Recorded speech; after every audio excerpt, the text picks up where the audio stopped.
qu'est-ce qu'un plan d'intervention adapté, aussi appelé PI ou PIA?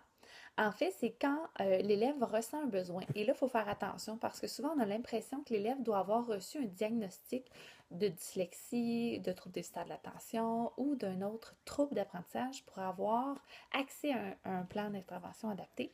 En fait, ce n'est pas le cas. L'élève, aussitôt qu'il a un besoin, qu'on remarque qu'il a un besoin, donc que l'enseignant remarque qu'en classe, il y a un besoin pour cet élève-là, peut mettre en place des moyens adaptés. Euh, pour cet élève-là qui va être consigné dans ce plan d'intervention-là. Donc, le plan va faire état des forces de l'élève ainsi que des défis qu'il doit relever.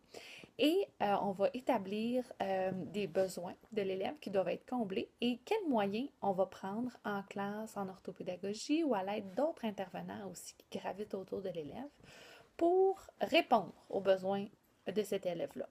Donc, c'est comme un document qui va être fait en collaboration avec le parent et les différents intervenants de l'école. Donc là, on parle de tous les intervenants qui ont un lien avec cet élève-là à l'école. Donc, l'enseignant, l'orthopédagogue, le psychoéducateur, la direction d'école, donc tous les intervenants. Et ça peut être des intervenants de l'extérieur aussi qui participent à l'élaboration de ce plan d'intervention-là. Et puis, en fait, c'est que ça va mettre par écrit toutes les mesures adaptées ou modifiées qu'on va mettre en place auprès de cet élève-là en classe.